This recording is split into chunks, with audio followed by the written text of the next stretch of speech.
Hello everyone, एक बार फिर स्वागत है आप सभी का अपने यूट्यूब चैनल पर। तो फ्रेंड्स, जैसा कि आप थंबनेल पे देख ही चुके हो, आज की इस वीडियो में हम डिस्कस करेंगे हिस्ट्री के कुछ इंपॉर्टेंट क्वेश्चंस जो मिले आपको आगामी HPJBT commission, SI conductor, JYT post code 965, panchayat auditor, पटवारी और वेरियस एग्ज़ाम जो आने वाले समय में कंडक्ट किए जाने हैं, उन सभी एग्ज़ाम में ये क्वेश्चन जो होंगे वो आपको काफ़ी हेल्पफुल साबित होंगे। तो फ्रेंड्स, आपने करना क्या है, इन क्वेश्चंस के शॉर्ट फॉर्म में नोट्स ज़रूर बना लेने हैं, क्योंकि रिवीजन के टाइम ये क्वेश्चंस आपको काफ़ी हेल्पफुल साबित होंगे।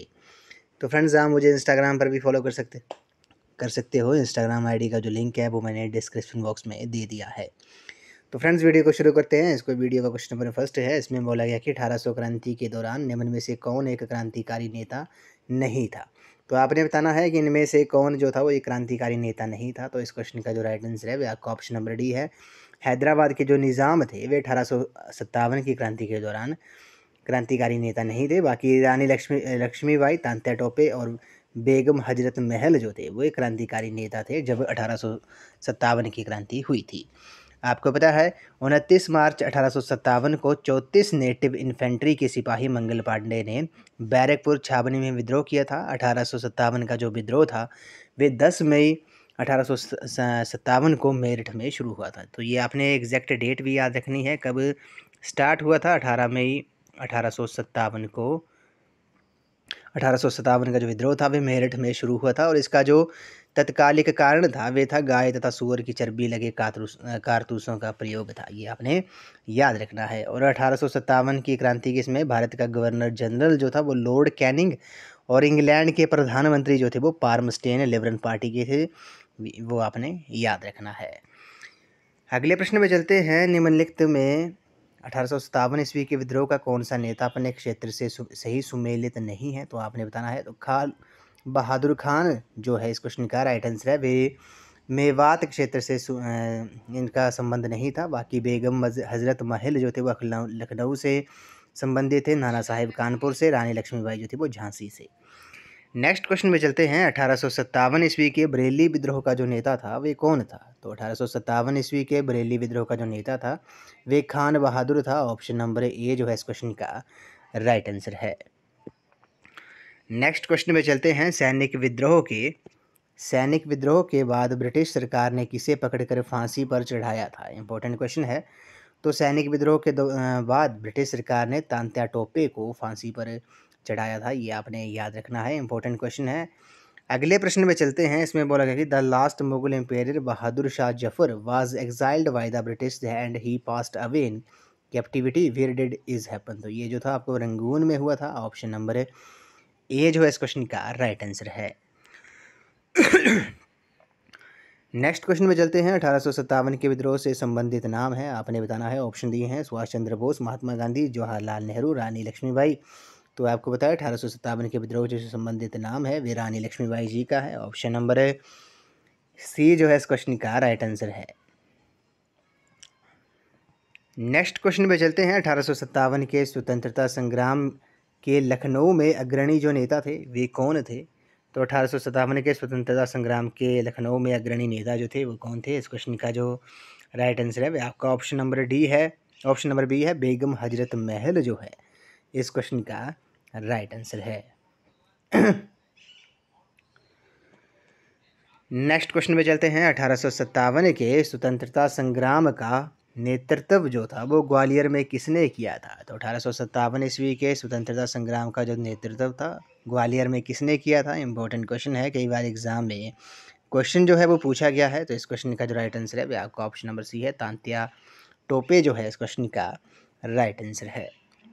अगले प्रश्न में चलते हैं। प्रथम स्वातंत्र्य युद्ध के दौरान विदेशवासियों को इन शब्दों से किसने प्रेरित किया था। ये शब्द क्या थे कि हमारी राय है कि विदेशियों का शासन भारत पर ना हो चाहिए और हम फौज की तैयारी कर रहे हैं, सो अंग्रेजन से लड़वा बहुत ज़रूरी है। तो ये जो कथन था ये इन शब्दों से किसने प्रेरित किया था। तो ये रानी लक्ष्मीबाई ने किया था। ये आपने याद रखना है।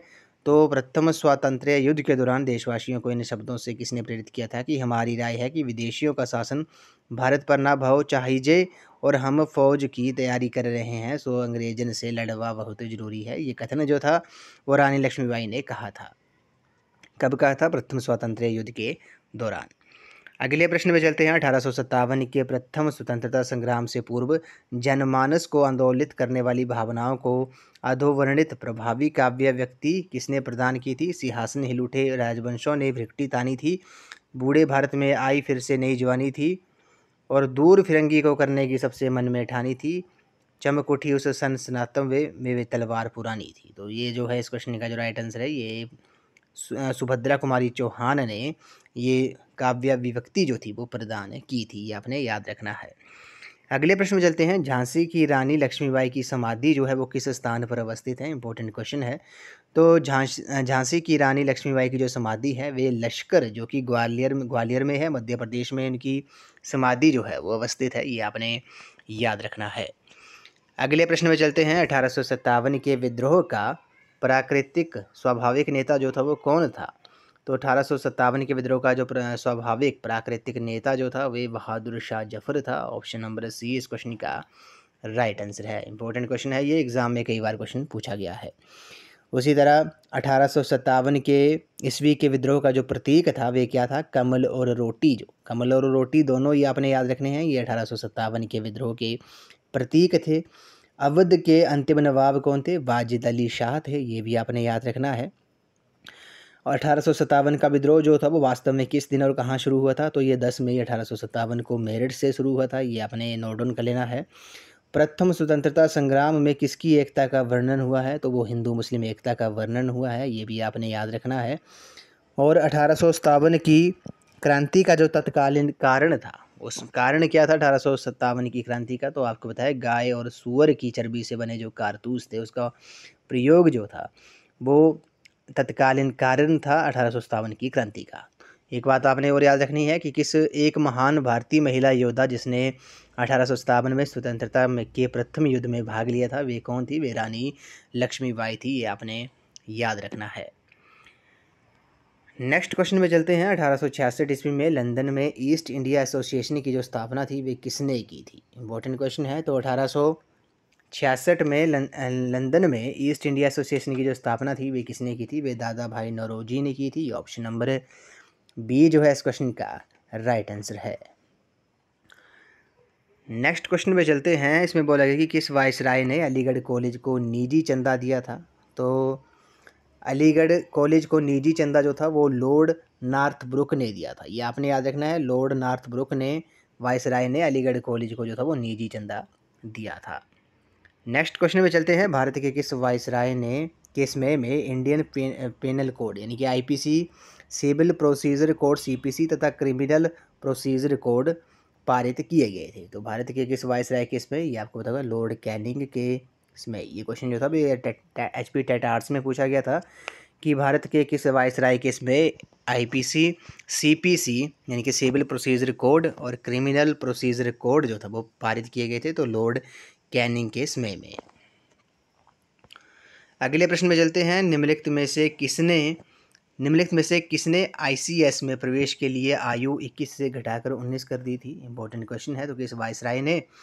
तो लॉर्ड लिटन जो है इस क्वेश्चन का राइट आंसर है। लॉर्ड लिटन ने आईसीएस में प्रवेश के लिए जो आयु थी वो 21 से घटाकर 19 वर्ष कर दी थी, ये आपने याद रखना है।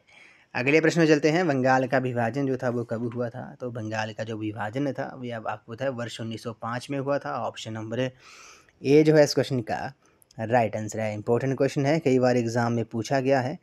तो लॉर्ड कर्जन के भारत विरोधी कार्यों में सर्वाधिक महत्वपूर्ण कार्य था वर्ष 1905 में बंगाल का विभाजन। इसके बारे में थोड़ा डिटेल में डिस्कस कर लेते हैं बंगाल विभाजन के बारे में। तो लॉर्ड कर्जन ने 20 जुलाई 1905 को बंगाल विभाजन की घोषणा की थी, जो 16 अक्टूबर 1905 से प्रभावी हो गया था। बंगाल विभाजन के विरोध में पूरे बंगाल में आंदोलन प्रारंभ हुआ, जिसमें स्वदेशी तथा बहिष्कार को हथियार बनाया गया था। 1905 ईस्वी को कांग्रेस के बनारस अधिवेशन में स्वदेशी और बहिष्कार आंदोलन का अनुमोदन किया गया था। रविंद्रनाथ टैगोर ने इसी समय अमार सोनार बंगला नामक गीत लिखा, जो वर्तमान में बांग्लादेश का राष्ट्रीय गान है। तो ये आपने याद रखना है। रविंद्रनाथ टैगोर ने बंगाल विभाजन के समय ही अमार सोनार बंगला नामक गीत लिखा था, जो वर्तमान में बांग्लादेश का राष्ट्रीय गान है, नेशनल एंथम है। एग्जाम में आपसे ये भी क्वेश्चन पूछ सकते हैं कि जनगण मन के रचयिता रविंद्रनाथ टैगोर ने भारत के अलावा किस देश का राष्ट्रीय गान जो है, नेशनल एंथम जो है वो लिखा है, तो आपने याद रखना है वो बांग्लादेश का। उसी तरह कर्जन ने कहा था, लॉर्ड कर्जन ने, कि कांग्रेस लड़खड़ा कर गिर रही है, भारत में रहते हुए मेरी इच्छा है कि उसे शांतिपूर्वक मरने में मदद कर सकूं। ये जो कथन था वो लॉर्ड कर्जन ने कहा था बंगाल विभाजन केस में। तो ये आपने याद रखना है, बंगाल विभाजन जो था वो, बंगाल विभाजन की जो घोषणा थी वे 20 जुलाई 1905 को लॉर्ड कर्जन ने की थी, और ये घोषणा जो थी वो 16 अक्टूबर 1905 से ये जो था वो प्रभावी हो गया था। ये भी आपने याद रखना है। अगले प्रश्न में चलते हैं। शिमला ब्रिटिश भारत की ग्रीष्मकालीन राजधानी घोषित की गई थी, कब की गई थी? तो ये 1864 में की गई थी। ये आपने याद रखना है, 1864 में शिमला जो थी वो ब्रिटिश भारत की ग्रीष्मकालीन राजधानी जो थी वो घोषित की गई थी। ये भी आपने याद रखना है। अगले प्रश्न में चलते हैं। निम्नलिखित राजनीतिक पार्टियों में से ब्रिटिश किसको राजद्रोह का कारखाना कहते थे? इंपॉर्टेंट क्वेश्चन है। तो वो किसे कहते थे? तो भारतीय राष्ट्रीय कांग्रेस को। ये आपने याद रखना है, भारतीय राष्ट्रीय कांग्रेस को। इस क्वेश्चन का राइट आंसर है ऑप्शन नंबर बी जो है। तो राजनीतिक पार्टियों में से ब्रिटिश जो थे वो किसको राजद्रोह का कारखाना कहते थे? तो वो राजद्रोह का कारखाना जो थे वो भारतीय राष्ट्रीय कांग्रेस को कहते थे। अगले प्रश्न में चलते हैं। एडवर्ड सप्तम के राज्यारोहण का उत्सव मनाने के लिए 1903 ईस्वी में आयोजित दिल्ली दरबार में उपस्थित होने के वायसराय लॉर्ड कर्जन के आदेश की अवहेलना करने का साहस किस देशी रियासत के शासक ने दिखाया था? तो वो मेवाड़ रियासत ने। ये आपने याद रखना है। नेक्स्ट क्वेश्चन में चलते हैं। किस राष्ट्र नायक के लिए रोमारोला द्वारा ये अभिमत व्यक्त किया गया कि वे चिंता से अद्भुत विवेकानंद की वाणी थे? तो ये भी इम्पोर्टेंट है। तो ये इस क्वेश्चन का जो राइट आंसर है वह आपका ऑप्शन नंबर बी है, श्री अरविंद जो है इस क्वेश्चन का राइट आंसर है। नेक्स्ट क्वेश्चन में चलते हैं। राजनीति के आध्यात्मिकरण की बात भारत में सबसे पहले किसने कही थी? तो राजनीति में आध्यात्मिकरण की जो बात थी वे भारत में सर्वप्रथम किसने कही थी? तो ये गोपाल कृष्ण गोखले ने कही थी। ऑप्शन नंबर सी जो है इस क्वेश्चन का राइट आंसर है। अगले प्रश्न में चलते हैं। देशवासियों में राष्ट्रभक्ति का संचार करने के लिए शिवाजी उत्सव मनाने की जो पहल थी वे किसने की थी? तो देशवासियों में राष्ट्रभक्ति का संचार करने के लिए शिवाजी उत्सव जो था उसकी मनाने की जो पहल थी वे की थी गोपाल गणेश आगरकर ने। ये आपने याद रखना है, गोपाल गणेश आगरकर ने देशवासियों में राष्ट्रभक्ति का संचार करने के लिए शिवाजी उत्सव मनाने की पहल की थी। अगले प्रश्न में चलते हैं। भारतीय राष्ट्रीय कांग्रेस का संस्थापक कौन था? तो इसमें बोला गया कि वे एक संवाददाता था, सरकारी कर्मचारी था, राजनेता था, सेना का एक आदमी था। तो आपको पता है भारतीय राष्ट्रीय कांग्रेस का संस्थापक जो था वो एक सरकारी कर्मचारी था। ऑप्शन नंबर बी जो है इस क्वेश्चन का राइट आंसर है। इंपॉर्टेंट क्वेश्चन है, एग्जाम में कई बार ये क्वेश्चन जो है वो पूछा गया है, तो आपने याद रखना है। अब जो भारतीय राष्ट्रीय कांग्रेस की जो स्थापना थी वे किसने की थी? तो एक सेवानिवृत्त ब्रिटिश अधिकारी A.O. ह्यूम ने 1885 में, ये आपने याद रखना है, 1885 में A.O. ह्यूम ने भारतीय राष्ट्रीय कांग्रेस की स्थापना की थी। भारतीय राष्ट्रीय कांग्रेस का जो पहला अधिवेशन था वे 1885 में बम्बई में हुआ था। व्योमेश चंद्र बनर्जी जो थे, व्योमेश चंद्र बनर्जी यानी कि W.C. बनर्जी जो थे वे कांग्रेस के पहले अध्यक्ष थे। दादा भाई नौरोजी के सुझाव पर भारतीय राष्ट्रीय संघ का नाम बदलकर भारतीय राष्ट्रीय कांग्रेस रख दिया गया। कांग्रेस के प्रथम बम्बई अधिवेशन में कुल 72 सदस्यों ने हिस्सा लिया था। भारतीय राष्ट्रीय कांग्रेस जिसका अधिवेशन पुणे में आयोजित होना था, लेकिन वहां पर अकाल पड़ जाने के कारण अधिवेशन बम्बई में आयोजित किया गया था। अगर आपसे क्वेश्चन पूछा जाता है कि भारतीय राष्ट्रीय कांग्रेस के प्रथम मुस्लिम अध्यक्ष कौन थे, तो बदरुद्दीन तेबजी जो थे, ये आपने याद रखना है। बदरुद्दीन तेबजी जो थे वो भारतीय राष्ट्रीय कांग्रेस के प्रथम मुस्लिम अध्यक्ष थे। प्रथम अंग्रेज अध्यक्ष कौन थे भारतीय राष्ट्रीय कांग्रेस के? वे जॉर्ज यूले थे। ये भी आपने याद रखना है। और किस अधिवेशन में भारतीय राष्ट्रीय कांग्रेस के किस अधिवेशन में पहली बार वंदे मातरम गाया गया था? तो वो 1896 के कलकत्ता अधिवेशन में, जिसके अध्यक्ष जो थे वो रहमतुल्लाह सयानी थे। ये भी आपने याद रखना है। अगले प्रश्न में चलते हैं। किस गवर्नर जनरल ने 1883 इल्बर्ट बिल को पास करने का प्रयत्न किया, जिसके अनुसार भारतीय जज अग्रज अपराधियों के विरुद्ध मुकदमों की सुनवाई कर सकते थे। तो लॉर्ड रिपन जो है इस क्वेश्चन का राइट आंसर है। लॉर्ड रिपन ने सर्वप्रथम समाचार पत्रों की स्वतंत्रता को बहाल करते हुए 1882 में वर्नाक्यूलर प्रेस एक्ट को समाप्त कर दिया गया था। और लॉर्ड रिपन ने सिविल सेवा में प्रवेश की आयु 19 वर्ष से बढ़ाकर 21 वर्ष कर दी थी, ये भी आपने याद रखना है। और लॉर्ड रिपन ने ही स्थानीय स्वशासन की शुरुआत की थी। अगले प्रश्न में चलते हैं। इसमें बोला गया कि किस वायसराय के काल में पुरातत्व विभाग की स्थापना की गई थी। तो पुरातत्व विभाग की जो स्थापना थी वो किस वायसराय के काल में की गई थी। तो लॉर्ड कर्जन जो है इस क्वेश्चन का राइट आंसर है। लॉर्ड कर्जन के काल में पुरातत्व विभाग की स्थापना जो थी वो की गई थी। अगले प्रश्न में चलते हैं। किसने भारत के अंग्रेजी उपनिवेश नियंत्रण की आलोचना में अन्य ब्रिटिश पदावली का उपयोग किया था। तो वो दादा भाई नौरोजी ने किया था, ये भी आपने याद रखना है। ऑप्शन नंबर सी इस क्वेश्चन का राइट आंसर है। नेक्स्ट क्वेश्चन में चलते हैं। भारतीय राष्ट्रीय कांग्रेस ने सन 1989 में एक ब्रिटिश समिति का गठन किया था। इस समिति में एक पत्रिका प्रकाशन शुरू किया गया था। इस पत्रिका का क्या नाम था। तो इस पत्रिका का जो नाम था वे इंडिया था, ये भी आपने याद रखना है। भारतीय राष्ट्रीय कांग्रेस ने सन 1989 में एक ब्रिटिश समिति का गठन किया था। इस समिति में एक पत्रिका प्रकाशन शुरू किया गया था और उस पत्रिका का जो नाम था वे इंडिया था, ये भी आपने याद रखना है। अगले प्रश्न में चलते हैं। कौन सा प्रथम भारतीय था जो ब्रिटिश संसद का सदस्य बना था। इंपॉर्टेंट क्वेश्चन है। तो प्रथम भारतीय कौन थे जो ब्रिटिश संसद का सदस्य बना था। तो दादा भाई नौरोजी, आपने याद रखना है। दादा भाई नौरोजी जो थे वो प्रथम भारतीय थे जो ब्रिटिश संसद का सदस्य बने थे। अगले प्रश्न में चलते हैं। इसमें बोला गया कि भारतीय राष्ट्रीय कांग्रेस के बारे में निम्नलिखित कथनों पर विचार कीजिए। तो आपने बताना है। तो भारतीय राष्ट्रीय कांग्रेस के बारे में निम्नलिखित कथनों पर आपने विचार करना है। तो इस के जो कथन है वो आपको पता है। CR दास, ये आपने याद रखना है। CR दास ने जब कांग्रेस के अध्यक्ष के रूप में कार्य किया तब वे जेल में थे। और अल्फ्रेड वेब 1894 में कांग्रेस के अध्यक्ष थे। इनमें से कौन सा कथन ठीक है। तो आपको पता है ये कथन 2 और कथन 4 जो हैं ये आपके ठीक हैं। CR दास ने जब कांग्रेस के अध्यक्ष के रूप में कार्य किया था तब वे जेल में थे। और अल्फ्रेड वेब जो थे वो 1894 में कांग्रेस के अध्यक्ष थे। ये दोनों कथन सही हैं। तो ऑप्शन नंबर बी जो है इस क्वेश्चन का राइट आंसर है। अगले प्रश्न में चलते हैं। इसमें बोला गया कि श्री अरविंद घोष के बाद कर्मयोगी पत्रिका का संपादन किसने किया था। तो श्री अरविंद घोष के बाद कर्मयोगी पत्रिका का जो संपादन था वे किसने किया था। वे सिस्टर निवेदिता ने किया था, ये आपने याद रखना है। सिस्टर निवेदिता जो है इस क्वेश्चन का राइट आंसर है। श्री अरविंद घोष के बाद कर्मयोगी पत्रिका का जो संपादन था वे उन्होंने किया था, सिस्टर निवेदिता ने। अगले प्रश्न में चलते हैं। अंग्रेजों के विरुद्ध हिंसक आंदोलन की नीति के रूप में पहली राजनीतिक हत्या करने वाले थे। तो वो कौन थे। वो चापेकर बंधु थे। ऑप्शन नंबर डी जो है इस क्वेश्चन का राइट आंसर है। अगले प्रश्न में चलते हैं। ICS इंडियन सिविल सर्विसेज में चुने गए प्रथम भारतीय कौन थे। तो ICS इंडियन सिविल सर्विसेज में चुने गए प्रथम भारतीय जो थे वो सुरेंद्र नाथ बनर्जी थे। ऑप्शन नंबर ए जो है इस क्वेश्चन का राइट आंसर है। फर्स्ट ICS कौन थे इंडिया के इंडियन सिविल सर्विसेज में चुने गए प्रथम भारतीय कौन थे। वो सुरेंद्र नाथ बनर्जी थे, ये आपने याद रखना है।